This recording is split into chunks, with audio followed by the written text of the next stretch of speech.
we will opening our series, Welcome Home. Pakisabi naman sa katabi mo, Welcome Home. Yan, feel ba natin at home ba tayo dito sa church? At home ba? Wow. This month, this October, we will be talking about families, about how God designed family to be. No, ano ba ang kaimportansya ng family and how could we experience yung promise ng Panginoon as yung ating pinaka-main verse na gagamitin on Isaiah 32 verse 18, that my people will be saved in their homes and in their calm, peaceful, calm, peaceful fields. No, ito yung gusto ng Panginoon sa atin, no, that you dwell in your secure, peaceful homes. I know, no, sa atin, no, madalas ang problema laging nasa bahay. No, ang daming problema sa bahay, but what God promises on the Bible, He wants He wants you to your home to be peaceful. Dahil wala na yung away-away, wala na yung iritahan, wala na yung mga banggaan. God wants our home to be full of love, full of joy, and full of peace. Sino yung gusto ng ganung pangako ng Panginoon na mangyari sa kanyang bahay? And we want on that series na mangyari yan sa buhay natin at sa pamilya natin. Kaya sabihin mo ulit sa katabi mo, welcome home. Alam nyo, home is such an important place para sa ating lahat. No?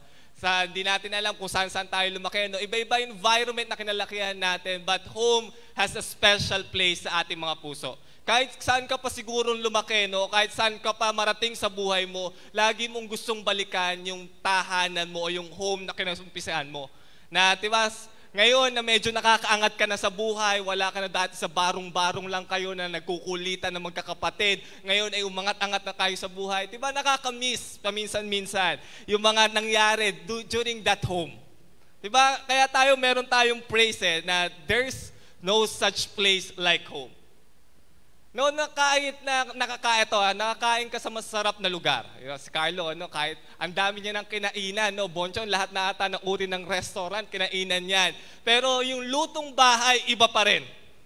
Yung luto ni nanay, iba pa rin. No, hinahanap-hanap mo siya. Na kahit na kaya mo nang kumain sa Viking, sa mamamahaling restaurant, gusto mo pa rin balik-balikan yung luto ng nanay mo. Iba ewan ko kung anong ginamit na gayuman ng magulang natin, kung bakit mo binabalik-balikan yung kanilang mga luto.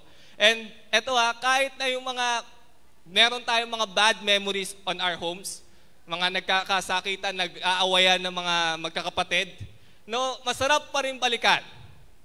Right? Na hindi mo ipagpapalit yung kung ano man ang meron ka ngayon doon sa naranasan mo dati. Right? On that home. There's no such place like home. We want always to go back at home. And we want to open on this series. I want you to know that family is very important to God. Our family is very important to Him. No? Na ang Panginoon, marahil, ikaw ang inumpisahan niya sa family mo. But God has a greater plan not only for you personally, pero ang plano ng Panginoon, ang extension niyan hanggang sa pamilya mo. Ayaw ng Panginoon na ikaw lang ang pinagpapala niya. When God wants to bless you, He wants to bless you and your family.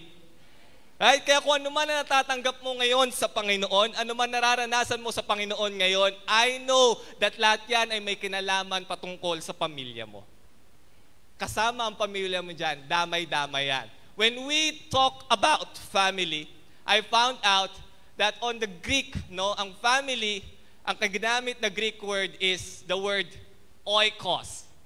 Right? The word oikos means a place to fit in. Okay? So ikaw pala bilang membro ng isang pamilya, either anak ka, tatay ka, nanay ka nila, it's a place sa kung saan swak na swak ka. Swak na swak ang kalokohan mo sa pamilya mo. Swak na swak yung pagiging pasaway mo sa pamilya mo dahil marahil sila lang ang tanging makakapagtiis ng kapasawayan mo. It's a place where you fit in na hindi mo na kailangan pang baguhin ang sarili mo to fit on your family. Kung ikaw napipilitan kang baguhin ang sarili mo, ayusin ang sarili mo just to fit in into a family, that's not your home. That's not your family because a family is a place kung saan swak na swak ka. Okay? With all your mga with all your mga kadumihan, with all of your weaknesses, with all of the things na nakakairita sa'yo, yan ang nagswak sa'yo sa family mo. It's a place you fit in. Okay? And I found out, no, as I ponder sa Panginoon, nagtanong ako naniniwala ba kayo ang Panginoon, binigyan tayo ng napakalayang choices sa buhay? No, you could choose anything you want in life. You could choose the dress you are wearing today. You choose the way you look today. You choose kung saan ka mag-aaral. You choose kung saang church ka a-attend. You choose mostly everything sa buhay mo. But one thing that I found out, ang Panginoon, merong isa na hindi pinagkatiwala ang desisyon sa'yo. Imagine everything. Hinayaan ka ng Panginoon with all the sovereign will na binigay niya sa'yo. Pero meron siyang liniv na hindi mo pwedeng galawin na desisyon. And that is to choose your family. Never, wala dito on the entire world pumili ng kanyang pamilya. Because kung ikaw ang pipili ng pamilya mo, malamang, siyempre pipiliin na natin, doon na tayo sa may advantage. Gusto ko na kay Henry Sinaco na anak. Diba? Siguro, no, kung tayo ay binigyan ng laya ng Panginoon pumili ng ating pamilya, we want our own choices. The thing that I found out is the Lord is that the choice of the family is the only thing that God did not leave on man's choice. You will never have the right to choose your family. In fact, hindi mo nga mapipili kung sino kapatid mo. Diba? How I wish na pwede mo sabihin sa Panginoon, Lord, pwede bang magkaroon ako ng kapatid na masipag, siya lahat mag-uurong, siya lahat ang uutusan ng magulang ko. No, kung pwede lang yon. If you watch the movie, children movie, mahilig kasi ako sa children movie, The Storks, alam niyo ba yon? Yan, The Storks. No, kung saan, The Storks is a story na kung saan, ng mga birds na ang dinideliver nila noong unang panahon ng kanilang business is to deliver babies. Ang gagawin lang sa kanila, susulat lang sa kanila yung bata na kung ano man description ng kanilang mga gusto magiging kapatid. O kaya kung sino magulang na susulat sa kanila. And then, ipuproduce ng machine. May machine sila, no? Ang galing nila. May machine sila that will produce the exact na description mo ng kanilang anak. And then, ipapadala nila sa iyong home. How I wish merong ganon. Pero sabihin mo, kung andyan man, katabi mo man ang iyong kapamilyang ngayon, ala tayong magagawa no choice tayo, mga kapatid. No choice ako sa iyo Right? No choice ka because it's God's prerogative. And here's the thing, no, kung bakit ko sinabi sa inyo, dumating ba tayo sa point, especially mga youth, na kung saan sinabi mo sa iyong sarili, sana sa iba na lang ako pinanganak. Nasabi ko yun, nung early elementary days. Sana hindi na lang siya magulang ko. Sana hindi na lang siya ang kapatid ko. Nasabi ba? Nakaka-relate ba tayo? Right? In fact, when we say that statement, ang sinasabi natin, we are not questioning yung magulang natin, yung identity nila. Ang kine-question natin is the wisdom of God. With all His infinite wisdom, dahil hindi nga niya binigay sa iyo ang choice, ibig sabihin, kung saan kanya linagay, ito ang tamang nakikita niya, the best family para sa iyo. Kaya kung sino man ang kapamilya mo ngayon, yan ang the best na nakikita ng Panginoon para sa iyo. Kaya wag mong itatakwil yan, dapat yan ay minamahal. Right? Hindi mo mapipili, even your parents. Kaya tayo, we give back because if you honor God, you will honor your family. Because that's the form of the wisdom of God sa buhay mo. Minsan nakakaasar sila, oo, pero sila ang pinili ng Panginoon para sa'yo. Okay? On Psalm 68 verse 5 to 6, God says, the God who is in His holy dwelling place is the Father of the fatherless and the defender of widows. Tingnan mo ang karakter ng Panginoon natin. Ayaw niya na merong fatherless. Ito yung heart ng Panginoon when it comes to family. He is the father to the fatherless. Kung sakasakali man, if any one of you nakaranas na kung saan hindi naging ama ang iyong ama, God is saying to you today, He is a father to you who is a fatherless. Dahil napaka-importante ng role ng isang ama para sa'yo. And then, He said, God places lonely people in families. Right? So, kaya ka pala nilagay ng Panginoon in a family because God does not want you to be lonely. Right? Despite na mukhang lungkot na lungkot tayo sa ating pamilya. Right? God sets the lonely people. Ito, tinan mo linalagay niya, ang solusyon pala ng Panginoon para sa malulungkot na tao ay hindi bisyo. Ang solusyon ng Panginoon para sa mga nalulungkot is a family. Right? Tinan mo yung priority niya when it comes to family. Okay? So, pwede ba sabihin lang sa katabi, God loves you and your family. Okay? He loves you and your family. And then, on a Hebrew word, kung pag-aaralan natin, the Hebrew word for family is the word bayit, which means everyone that is living in your house, including your servants or slaves. Okay, ganito ang Hebrew concept. No? Kung sakasakali, you are a rich family in Hebrew, meron kang mga empleyado, may mga katulong ka, may mga chambermaid ka, sila ay parte ng pamilya mo. Right? And tayo dito, mostly nakaka-relate tayo dito mga Pilipino. Kasi tayo mga Pilipino tayo ang turing natin sa bawat nakasambahay natin, mga tumutuntong sa bahay nyo is kapamilya mo na. Right? Ganun ang Hebrew concept. Lahat ng parte, lahat ng tao, basta nasa bahay mo, kapamilya mo. Okay? And ito ang makikita mo sa Panginoon.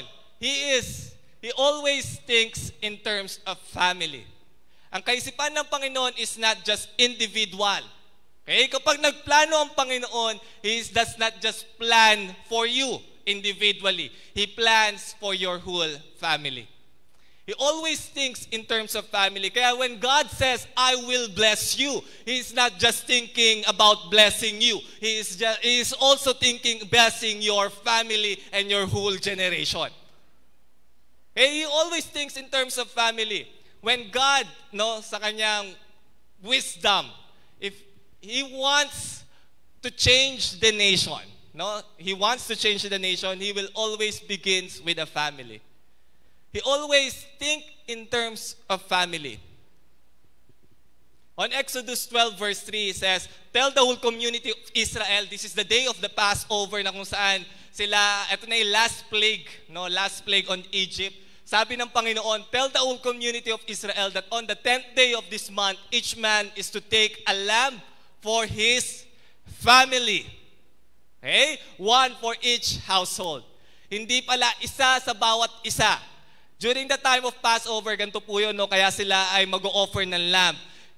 Kailangan nila yung dugo ng lamb ilagay sa kanilang doorpost so that the angel of death will pass over their house. So sabi doon, isang lamb sa bawat family. That's Old Testament concept. Pero ngayon, ganito po ang Panginoon. Ito ang counterpart niyan on the New Testament. When you believe and save, you and your household will be saved. Yun ang sinasabi ng Panginoon. When isa lang sa pamilya mo ang naligtas, when only one person on the family comes into the Lamb of God, Jesus Christ, believes in Him, accept Him as Lord and Savior, ang gusto ang Panginoon, ang blessing of salvation na yun, ay gusto na rin extend ng Panginoon not only to that person, but also to the whole family. Kaya nung niligtas ka ng Panginoon, nung tinanggap mo ang Panginoon, kasama niyan ng promise ng Panginoon, ang pagligtas ng Panginoon sa family mo. Kaya magalak ka, even though nag-iisa ka lang, even though ngayon hindi mo kasama ang family mo, God has a plan for your family because He always thinks in terms of family. Okay? And if God will transform a nation, He will always begin with the family. Today, our nations are in turmoil, Marami ka na makikita out of school youth, marami kang mga bata pala, nag-a-addict na, marami kang makikita kriminal na bata ngayon, juveniles. We always, ito ginagawa natin, hinahayaan natin ang government na mag-solve ng problem. But the government cannot solve the problem ng ating mga criminalities, ng ating mga nagaganap sa nation natin. The solution for the nationwide problem natin when it comes to moralities and values is not the government. The solution is the family. He will always begin with the family. In fact, kung ano po nakikita natin sa nation natin ngayon is only a reflection of the family we have today. Okay? Science shows, no, research shows, statistics shows, sabi nila na most of the problems na nagaganap ngayon in an adolescent, no, sa mga adolescent, mga adult people, you could trace it back all the way sa problem nila, sa family nila. The reason kung bakit pasaway yan sa school, kung bakit bully yan sa school, the reason is, meron kang na-neglect on the family. Okay, meron kang hindi na ibigay sa kanya. That's why he is a bully today. Siya ay pasaway ngayon. Okay, always, natitrace back po lahat on the home. And imagine, no, ang Panginoon try to change. The Lord plan, no, of course, to transform the nation. Ang ginawa niya is not to make a nation. Ang ginawa ng Panginoon is to make a family out of one man. By the name of Abraham, he called Abraham, promised a son to Abraham, Isaac, and then Isaac begat Jacob. When Jacob begat the 12 tribes, and then the 12 tribes formed the Israel. He always begin with a single family to transform a nation. Kaya mga parents, meron po kayong malaking part or role para sa transformation na gusto ng Panginoon mangyari sa ating bansa. Right? That I am just giving the foundation, but what I want to talk to you about today is this. What if you are far away from home? Isa siguro sa pinakamasakit na part, especially sa magulang, is to see the child, no, far away from home. Yung mga tipong mga nag-a-abroad, no? Kasi alam mo yon, araw-araw mo siyang nakasama, sanay ka na nandyan siya, sanay ka na nagluluto para sa kanya, and then one day, he will go away from home. Right? It's a hard part, especially for the family, and especially for the one who goes away from home.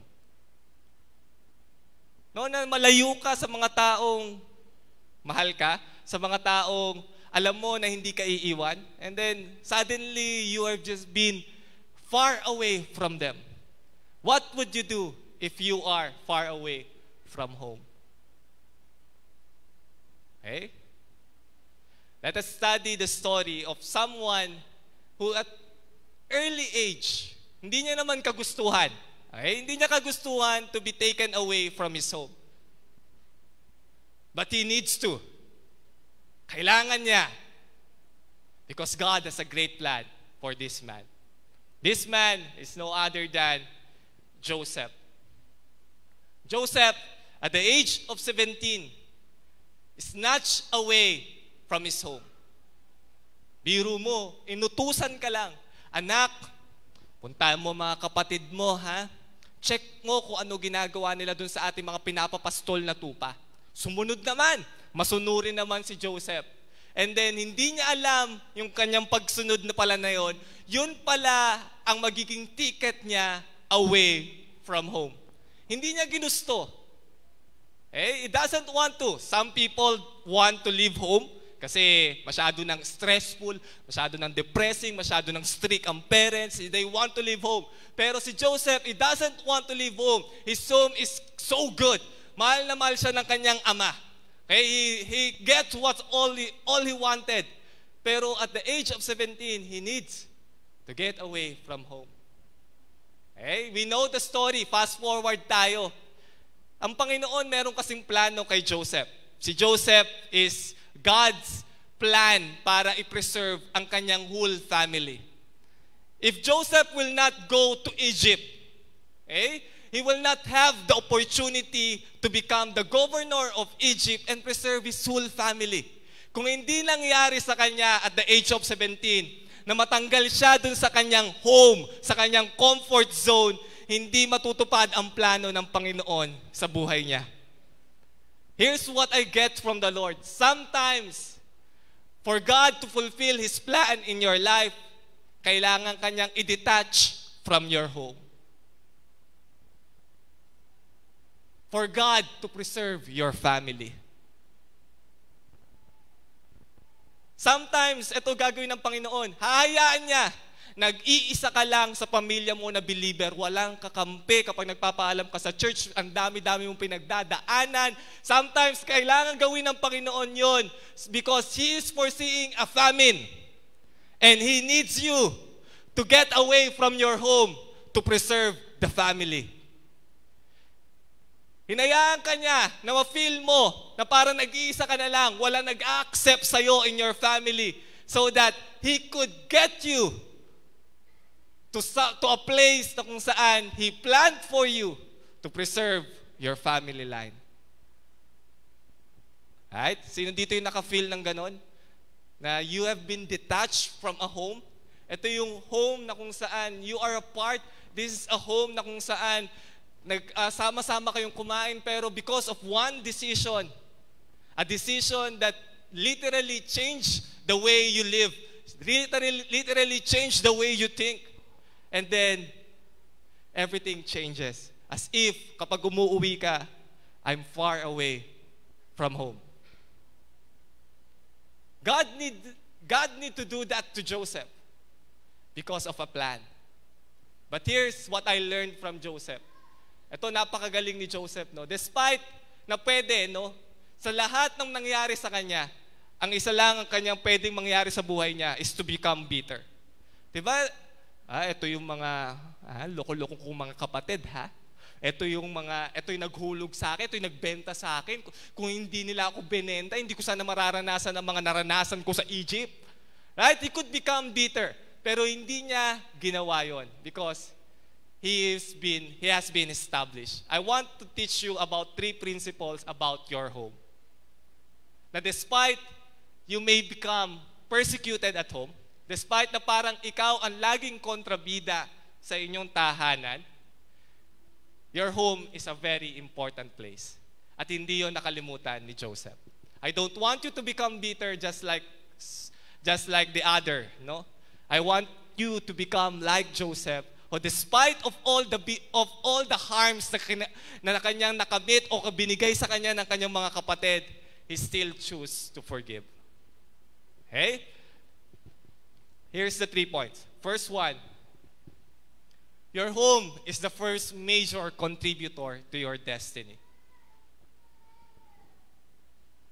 Okay? Kung asan ka man ngayon, sabihin na natin, hindi na-appreciate ang pangarap mo at your home. They are still the first major contributor to your destiny. Marahil natatanong mo sa sarili mo, ano kaya ang gustong ipagawa sa akin ng Panginoon? Na you are so eager to know, Lord, gusto kong may gawin para sa'yo. Gusto kong iserve ang purpose mo. At kung saan-saan ka nang tumingin, kung saan-saan ka ng counsel humingi, kung saan-saan ka ng church na attend, what I found out in the Lord is that kung gusto mong malaman kung ano gusto mong pagawa sa iyo ng Panginoon, look at your home. There is a problem that you need to solve at your home. Tingin tayo ng tingin sa malayo. Kala natin ang pinapagawa ng Panginoon sa atin is somewhere out there. Pero lahat ng ipapagawa sa iyo ng Panginoon, I found out, laging may kinalaman sa pamilya mo. Okay? Kahit na asar ka na, kahit na parang hindi mo maintindihan ang pamilya mo, linagay ka ng Panginoon dyan to discover who you are at your home. Sila ang unang contributor. Yung iba gusto ko agad umalis sa kanilang home. But you don't understand. God has planted you in a specific place, in a specific family, in a specific home because merong malaking kinalaman yan sa gustong ipagawa niya sa'yo. Okay? At Joseph, at the age of 30, he became a Pharaoh. Natupad. Truly enough. Ang pinapagawa sa kanya ng Panginoon, ang plano sa kanya ng Panginoon na maging governor, nangyari. He became the governor of Egypt. He is now the second in command. Siya na ang may command kung sino ang bibigyan ng bigas, kung sino mga bibigyan, kung magkano ibebenta. He has the control all over Egypt. Okay? Pero hindi ganoon kadali yon.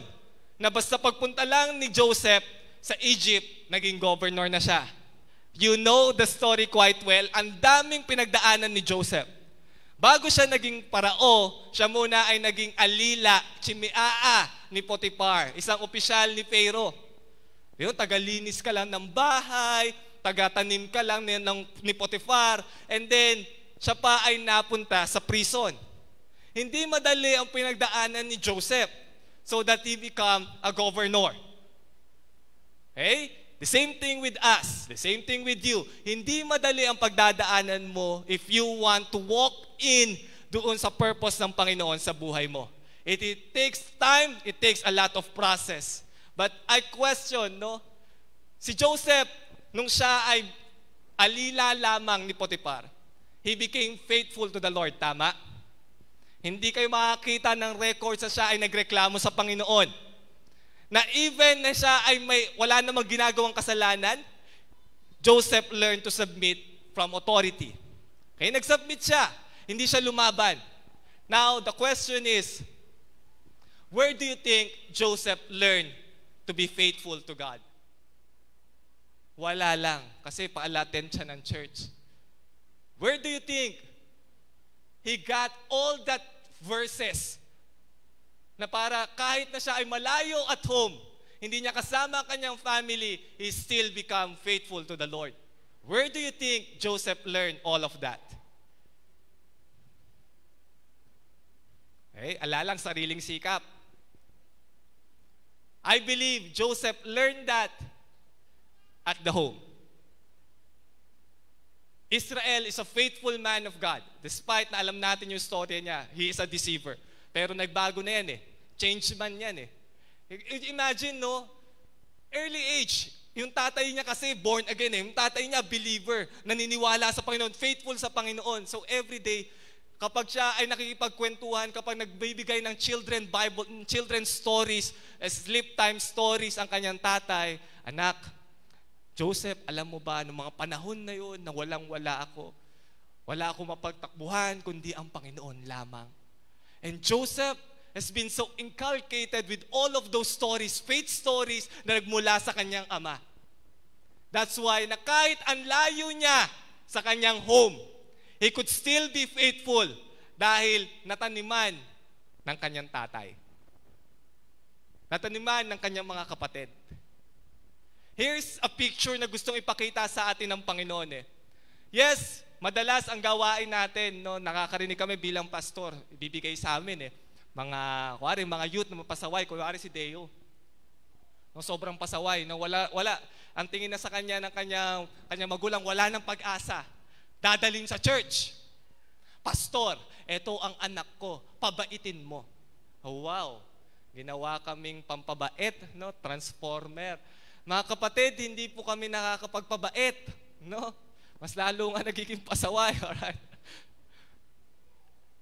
Tingnan mo the problem, hindi nila mapabait, hindi nila, yung pasaway, hindi nila maayos, tapos dadalhin sa church. Samantalang, if you just do your part to inculcate to them the values of God at home, na dapat ang devotion ay hindi niya natutunan sa church lamang, dapat ang devotion ay natutunan niya sa kanyang magulang.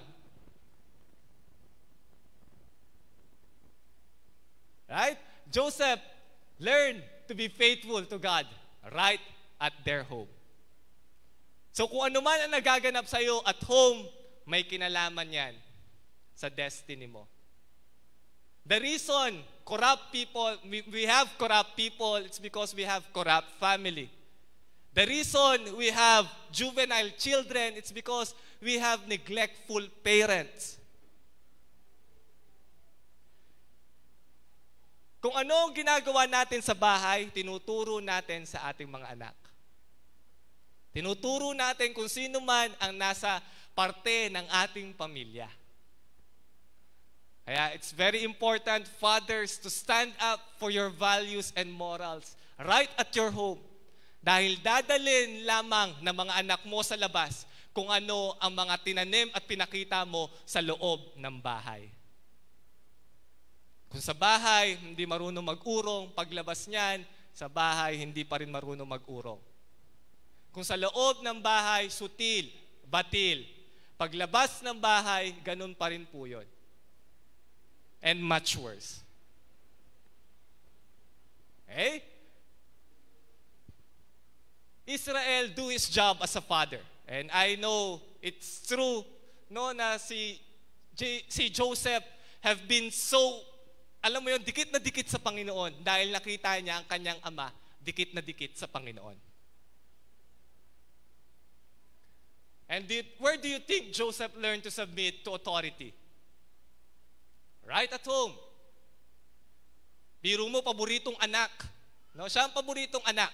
Pero kapag inutusan ni tatay, susunod. Hindi yung ikaw nga ang paborito, inaabuso mo naman. Right? He learned to submit to the authority right at home. Hindi papayag ang kanyang tatay na hindi siya susunod. Kailangan mag-submit siya sa authority ng kanyang tatay. Natutunan niya yun, not when he is on Egypt, natutunan niya mag-submit sa authority, doon pa lamang sa bahay nila. Okay? On Ephesians, sabi doon, no? Fathers, do not exasperate your children. Sabihin, ama, wag mong lituhin ang bata. Wag mong i-confuse. Nag-uutos ka ng isang bagay na hindi mo naman ginagawa. Okay?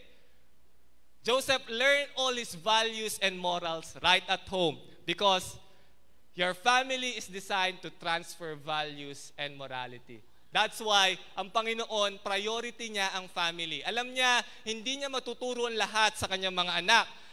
Kaya dinisign niya ang family to transfer the values of the father and mother to the children, and then the children to their children, and then the children to the children's children.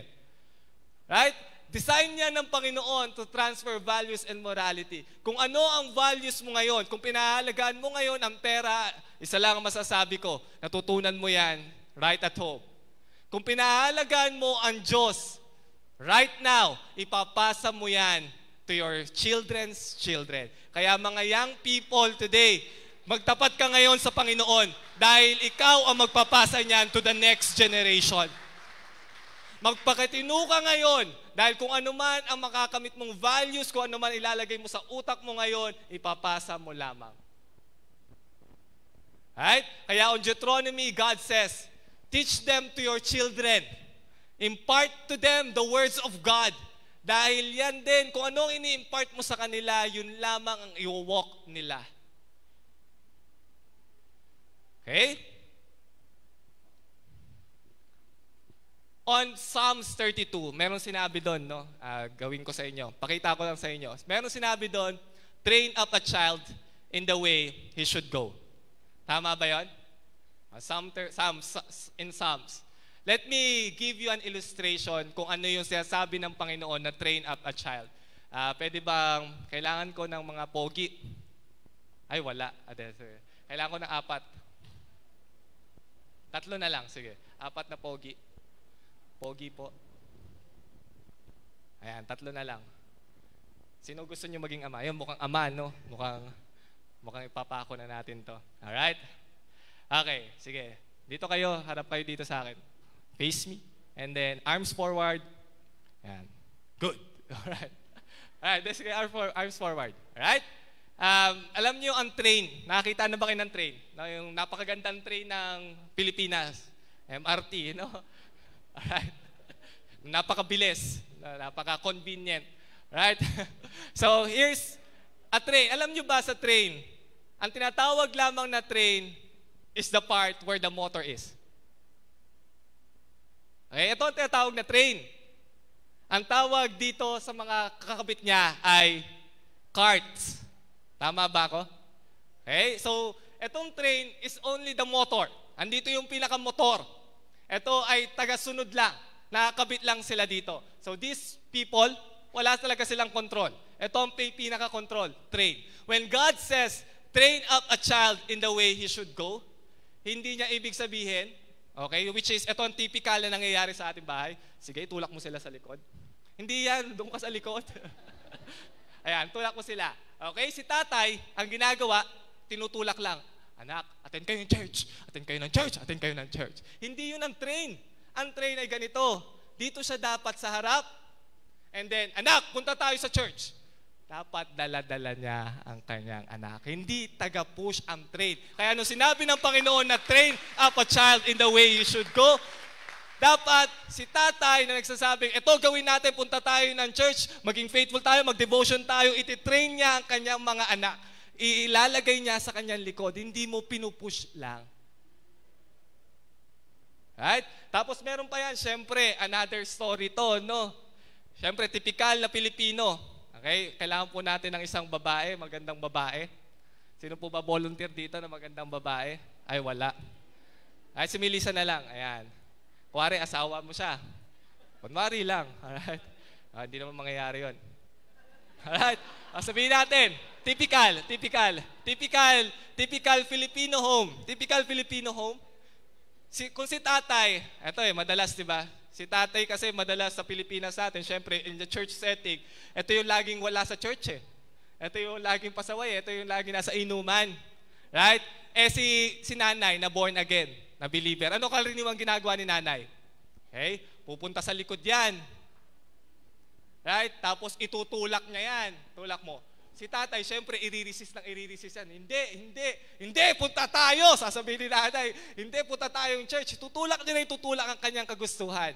That's not the design of God. Hindi yun ang train up a child in the way he should go. Saan dapat nakalagay si nanay? In a train? Sa harap daw. Okay. Sa harap. No, dito ka, sundan ka namin. No? Saan ba tayo pupunta? Alright? Dito dapat si nanay. Right? Kaya si nanay, ito naman, problema niya. Si tatay lagi ang magdadala. He's the train eh. Okay? Si nanay, dapat siguraduhin niya, alam ng tatay kung saan siya pupunta. Dahil kung si tatay papunta sa Kawalan, buong pamilya niya papunta sa Kawalan. Kung si tatay papunta sa Kapahamakan, buong pamilya niya papunta sa Kapahamakan. This is the train of the child in the way he should go. Father, you have a very important role. Kailangan ikaw ang nagmo-model kung saan mo sila gustong papuntahin. And then, ang mother, taga-suporta.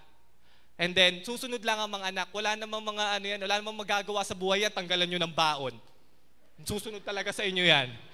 Right? That's train up the child in the way he should go. Natutunan ba? Right? Kaya Father, you need to rise up because you are transferring your values and morality to your next generation. Okay? Joseph, para siya ay mapunta sa Egypt, you know the story. Pinagkalulu siya ng kanyang mga kapatid. This is a very hurtful story. Biro ba naman, sarili mong kapatid ayaw sa'yo. Naku, sakit nun. No, ang pinaka-mortal na kaaway mo, kapatid mo. Yung siguro pinakamahirap na kaaway, no? Kasi mismo kaaway mo, nasa bahay mo. And imagine Joseph, no? He's been hurt by his brothers, no? Pinagkalulu siya eh. Now, diba? Joseph became the governor. Yung kanyang mga kapatid, nangangailangan ngayon. Mga gutom na. Okay, wala nang pangkain, wala nang pang Starbucks. So, pupunta na lang kay Joseph. Si Joseph have a choice. Because Joseph, remember, has now the power to destroy or to save his family. Governor na siya eh. Siya na yung may control. Papakainin niya o hindi, nasa kanya ang desisyon. Kung si Joseph nagpadala sa kanyang bitterness, malamang ang gagawin niya, wala na. Hayaan mo silang magutong, hayaan mo silang mamatay, total pinabayaan naman nila ako. Right? But thank God, Joseph did not do that. Joseph, in fact, pinatawad niya ang kanyang mga kapatid. Here's the story. Please come closer. Ito yung reveal na ni Joseph ang kanyang sarili. He said to them, so they came closer and he said again, I am Joseph, your brother, whom you sold into slavery in Egypt. But don't be upset and don't be angry with yourselves for selling me to this place. It was God who sent me here ahead of you to preserve your lives. Parang parang drama lang eh. Kung titingnan mo, Filipino drama, tingnan natin, yung kanya mga kapatid na kontrabida. At ang ginagawa sa kontrabida sa ating drama, pinapatay. Pinababayaan. Right? Joseph now has the choice. Patawarin ba o hindi? And then he chose to forgive his brothers. Now I ask God, Lord, how in the world? Yung mga kapatid niya ang cause ng lahat ng kanyang pain. Ang kapatid niya ang cause kung bakit siya na-snatch away from home. Ang ganda-ganda ng kanyang kalagayan sa bahay, paborito siya, inaalagaan siya, inaasikaso siya, and then just because of the hateful brothers niya, nawala lahat ng meron siya. Diba? It's just natural, Lord, na gumanti si Joseph sa kanyang mga kapatid. But, Lord, bakit? Anong meron si Joseph kung bakit nagawa niyang patawarin ang kanyang mga kapatid? Okay? Here's what I found out. Despite na sa tingin natin ng mga nanonood ng drama, ang kanyang mga kapatid ay kontrabida. Pero si Joseph na nasa drama, ang tingin niya, hindi kontrabida ang kanyang mga kapatid. In fact, hindi papayag ang kanyang Panginoon na gawin sa kanya ng mga kapatid niya yon unless God approve it. He realized one thing, hindi kasalanan ng mga kapatid ko kung bakit nandito ko. In fact, sila ang ginamit ng Panginoon para marating ko kung ano man ang meron ako ngayon. Hindi sila ang kaaway ko, kundi sila ang contributor ko sa aking destiny. Kahit na sabihin natin, inapike, hindi ka binigyan ng baon, hindi ka sinuportahan. Pero Joseph in his mind knows, hindi ako makakarating dito without them doing kung ano ginawa nila sa akin.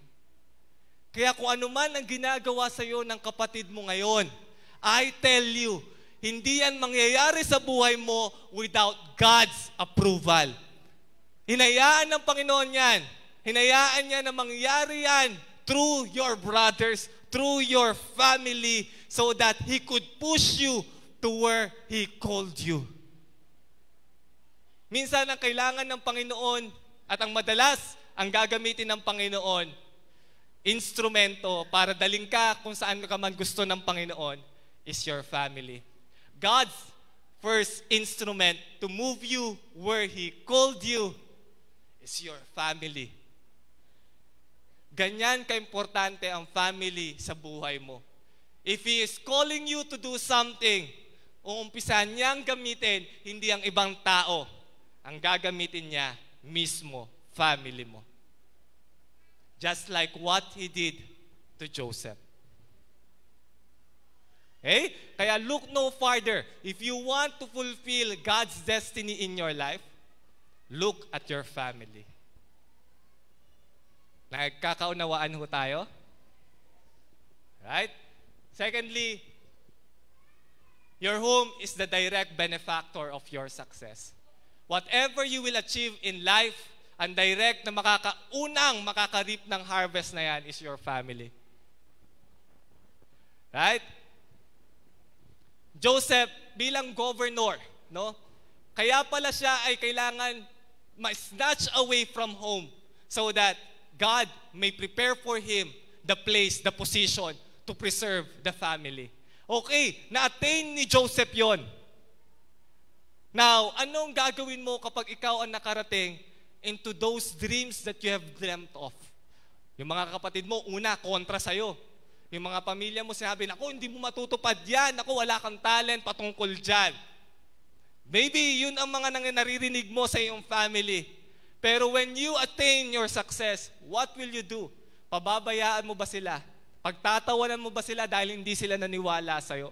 Joseph, ang ganyang ginawa, and I want you to do as well, ay hindi niya kinalimutan ang kanyang roots.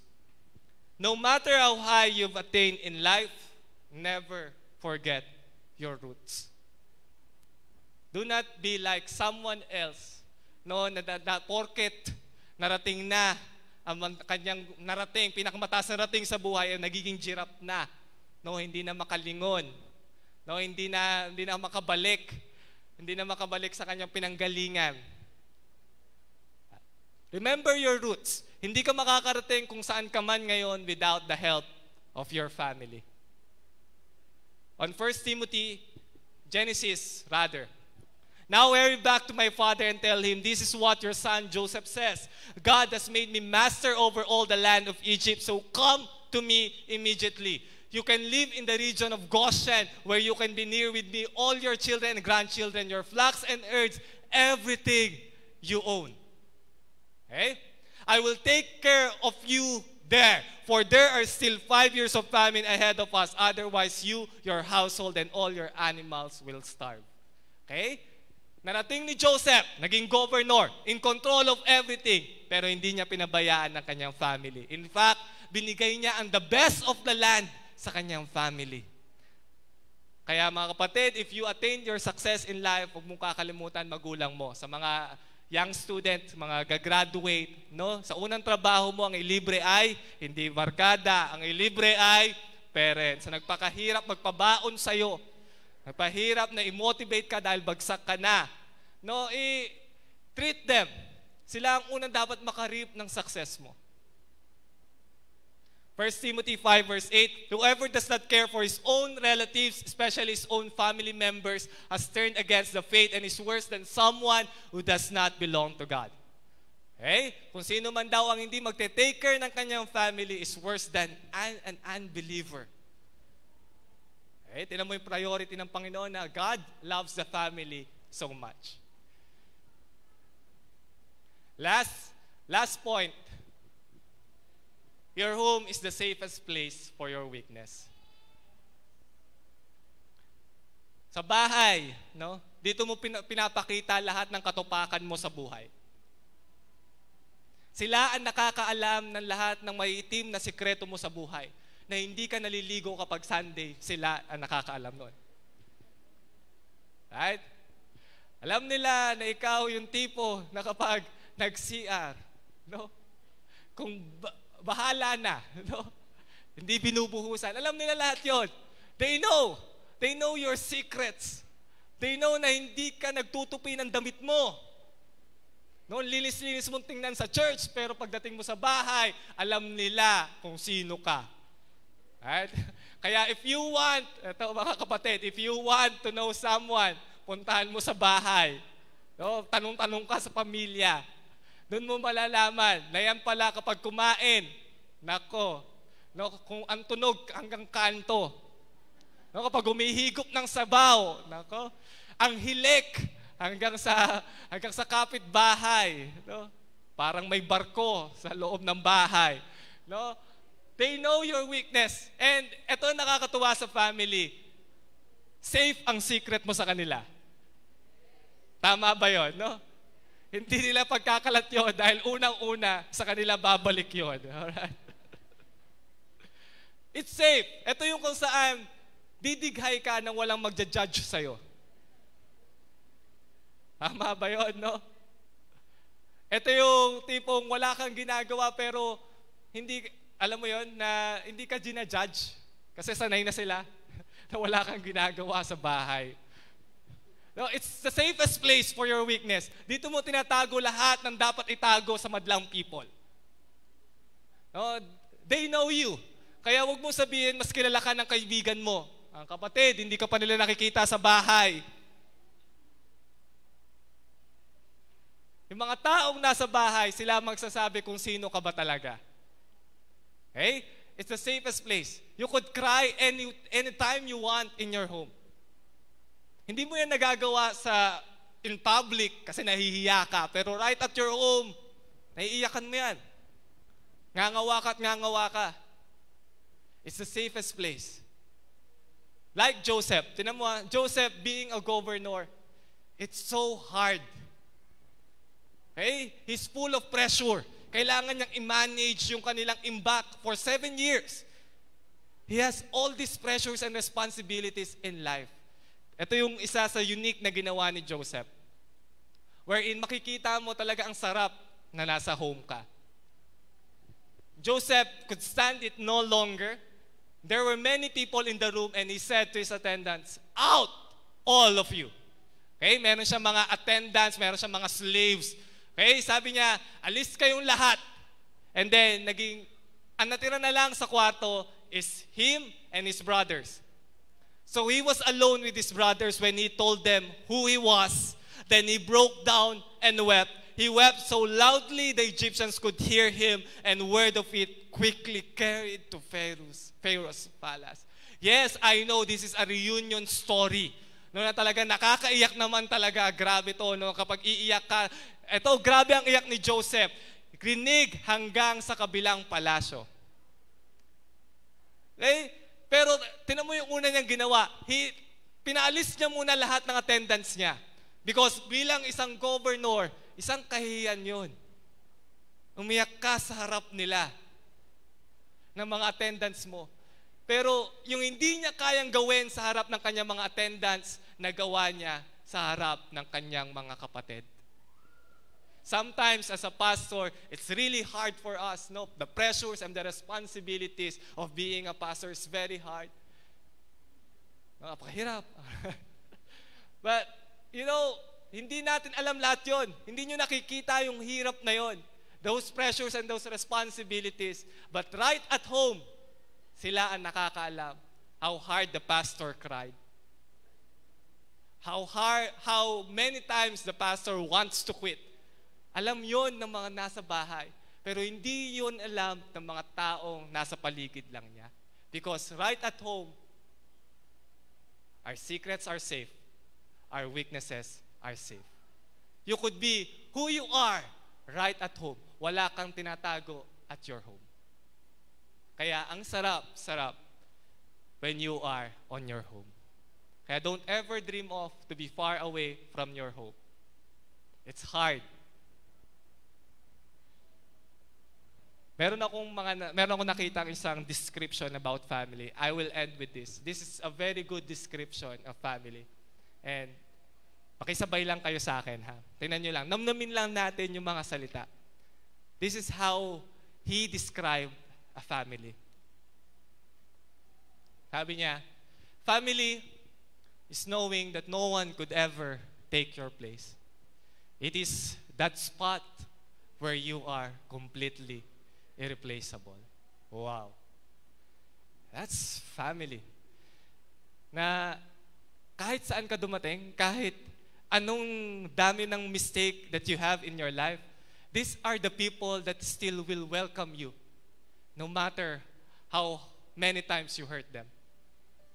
Yung kwarto mo, alam mo yun, yung kahit ilang taon ka nang lumalis doon, kwarto mo pa rin. Yung unan mo pa rin. Yung kumot mo pa rin. Yung plato na, alam mo yun, hinanda ng magulang mo para sa'yo pa rin. It's an irreplaceable. Kahit gaano ka pa kalayo. And then, ito pa sabi niya, it is that sweet place where you belong in all of your heart and personality and spunk. Where you get to be unashamedly yourself every single day. Right? Tanggap ka nila eh. Kahit gaano ka pa kaloko, kahit ilang beses pa inaaway kapatid mo, kahit ilang beses ka pa sumasagot sa magulang mo, hindi ka nila pagpapalit. And no matter what, you're never given up on. Never pushed away, never forgotten, never denied. Wow. That's family. Family is that look between a husband and a wife, a glance between a brother and sister, a wink between a dad, and so on. Yung mga simple gestures, alam mo yun, na nakakamiss lang. No, mga tawanan nyo, simpleng ngitian. It is silly conversations and jokes that don't make sense and laughter that goes into the night. It is learning from one another and trying new things and getting up every single day to love again. It is wonder and it is thanks and it is beautiful.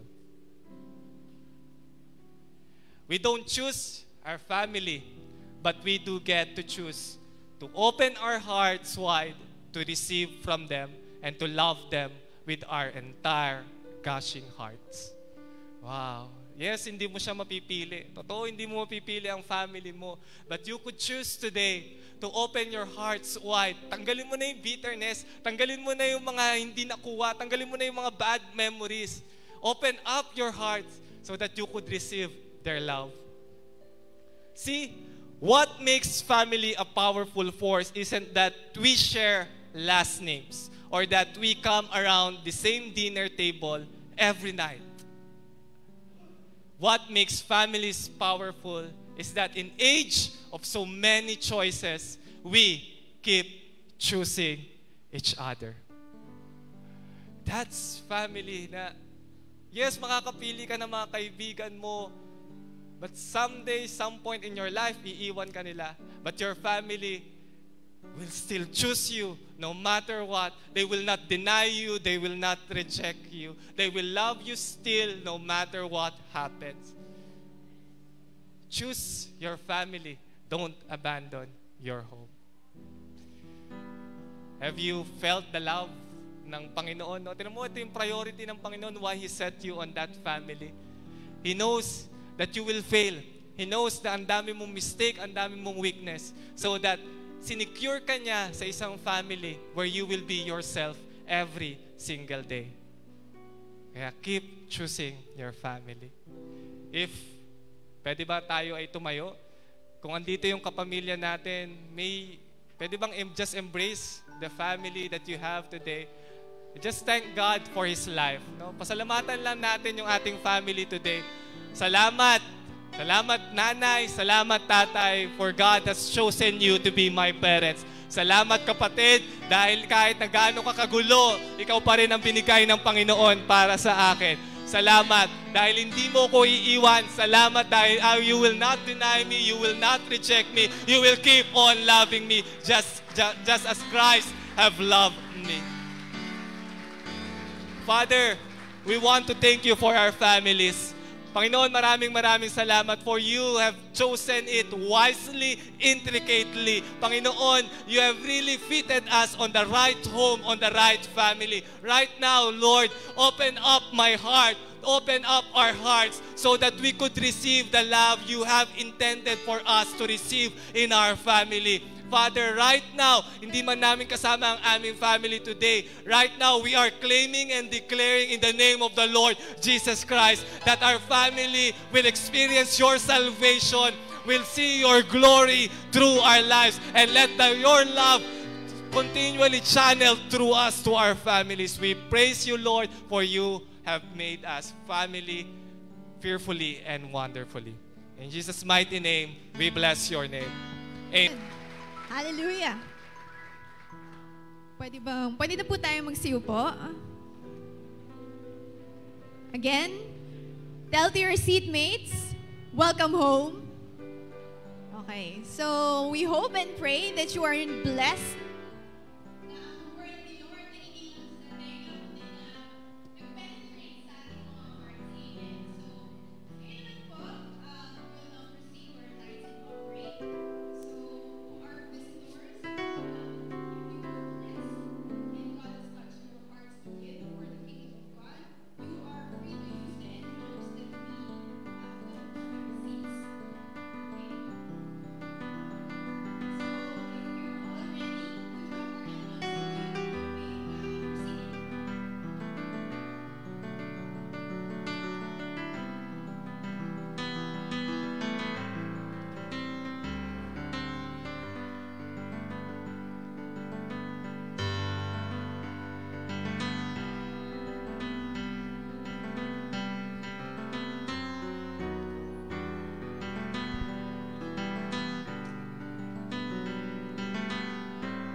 May I invite everyone po to please stand and let us pray for our offerings. Let us raise our hands.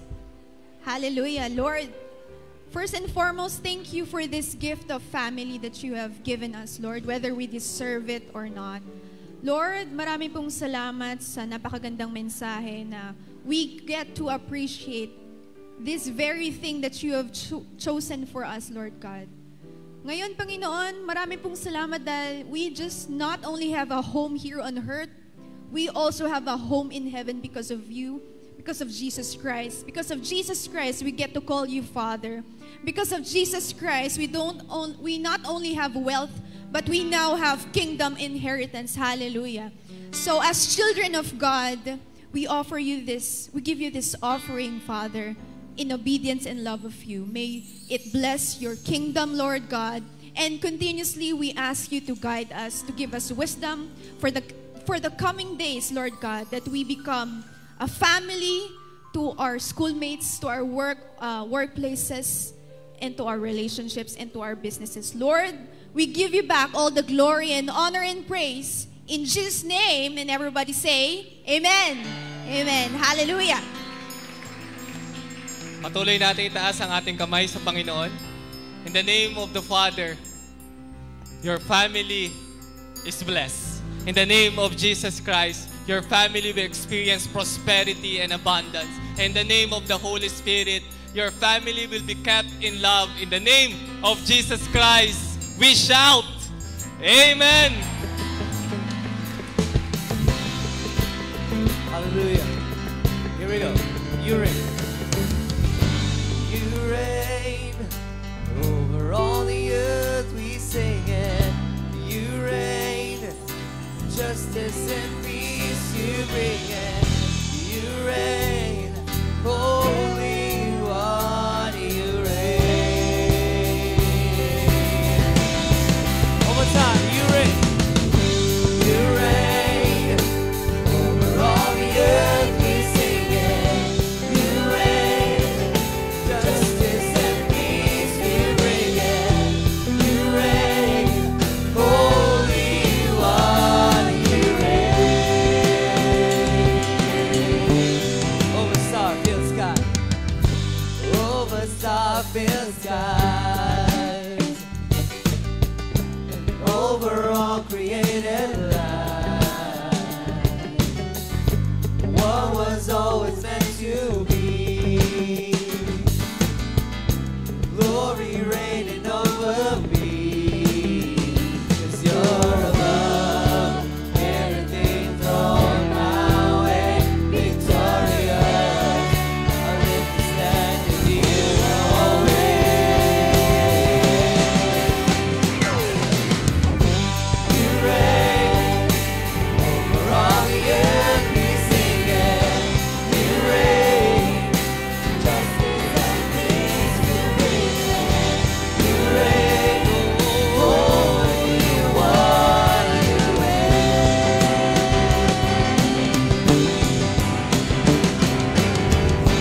You reign over all the earth, we sing it.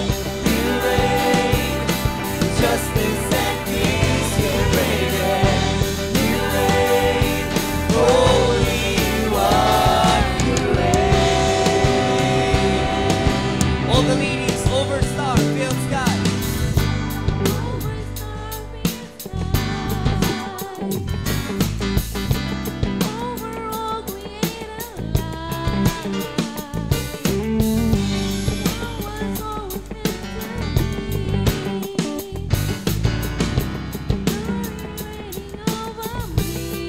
All the men, 'cause you're above anything thrown. All together now, victorious. I live to stand in you always.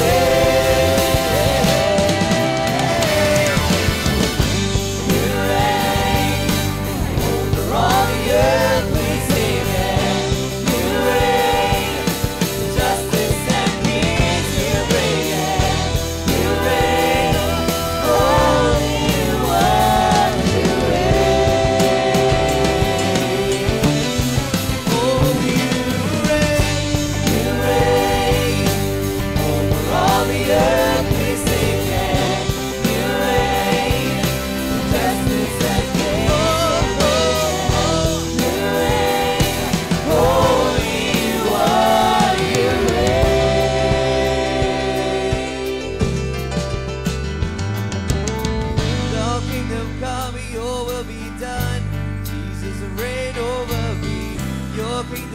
come, your will be done.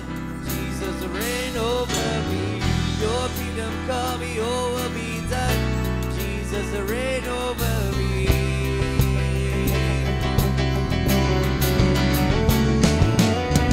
Your kingdom come, your will be done. Jesus, reign over me. Your kingdom come, your will be done. Jesus, reign over me. Your kingdom come, your will be done. Jesus, reign over me. Let's lift our hands and say, your kingdom come, your will be done. Your kingdom come, your will be done. Jesus, reign over me. Your kingdom come, your will be done. Jesus, reign over me. Your kingdom come, your will be done. Jesus, reign over me. Your kingdom come, your will be done. Your kingdom come, your will be done. Jesus, reign over me. Your kingdom come, your will be done. Jesus, reign over me. Your kingdom come, your will be done.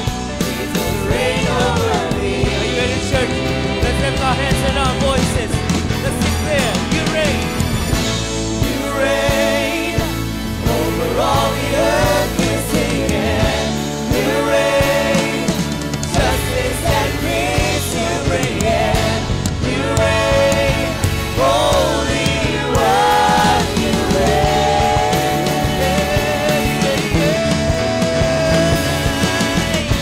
You reign over all the earth. We're singing. You reign. Justice and peace you bring in. You reign. Holy One, you reign. Let's end this. Just you. You reign.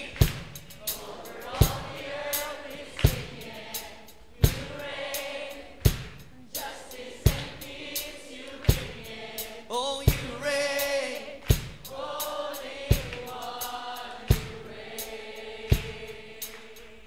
Let's end this at home. Come on. Your turn now.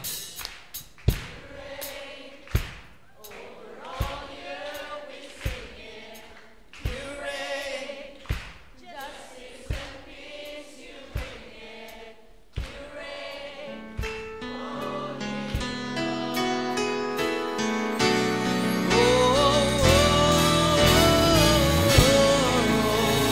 Hallelujah. Hallelujah.